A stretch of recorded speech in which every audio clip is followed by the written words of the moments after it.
Some of you didn't click this video because you wanted to forgive. You clicked it because you're tired of carrying something you never asked for, tired of replaying conversations that already ended, tired of pretending you're healed when you're not, and deep down you already know the truth. It's not what they did that's still hurting you. It's what you're still holding. Today we're going to talk about forgiveness, not the polite church version, but the kind that actually sets people free. Stay with me. Most people think unforgiveness looks like anger. It doesn't. Most of the time, it looks like emotional distance, exhaustion, cynicism, constant defensiveness. Unforgiveness doesn't scream. It drains. You wake up tired. You pray but feel blocked. You move forward in life, but something keeps pulling you backward. That's not weakness. That's unresolved pain asking to be addressed.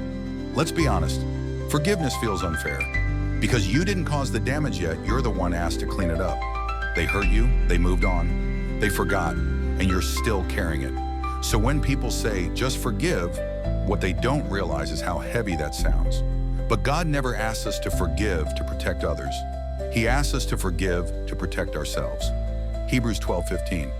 See to it that no root of bitterness grows up to cause trouble and defile many. Bitterness always spreads.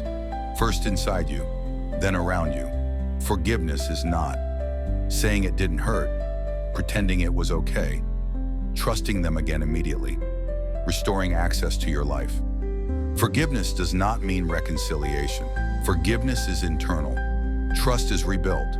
God never asks you to deny the wound, He asks you to release the poison. Jesus talked about forgiveness more than comfort, not because He lacked compassion, but because He knew what unforgiveness would do to the human soul. Matthew 18:21-22. Then Peter came to Jesus and asked, Lord, how many times shall I forgive? Jesus answered, not 7 times, but 77 times. Jesus wasn't setting a number.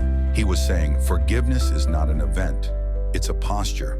If you've ever said, I forgave them, but it still hurts, this next part explains why. Don't leave yet.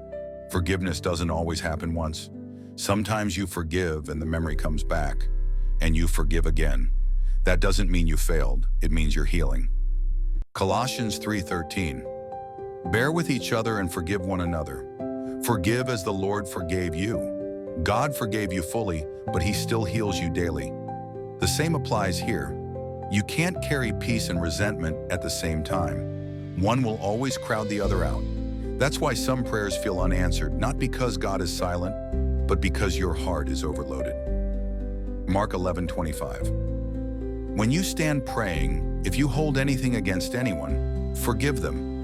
Not to earn God's love, but to make room for it. Here's the lie.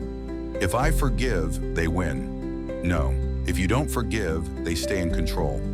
Forgiveness is not surrender, it's freedom. You're not saying what they did was okay. You're saying, what they did will not define me. God doesn't forgive you by minimizing your sin. He forgives by absorbing the cost. That's why forgiveness is painful. Someone always pays. Either you carry it forever or you release it to God. Psalm 103:12. As far as the east is from the west, so far has He removed our transgressions from us. God didn't keep your record. He erased it. Ask yourself honestly, who am I still replaying? What am I still proving? What would happen if I let this go? Forgiveness isn't about forgetting. It's about choosing peace again and again. If this message touched something in you, that's not weakness. That's healing beginning. Tonight, pray this simple prayer. God, help me release what I can't carry anymore. If you're ready to forgive, type I release it in the comments.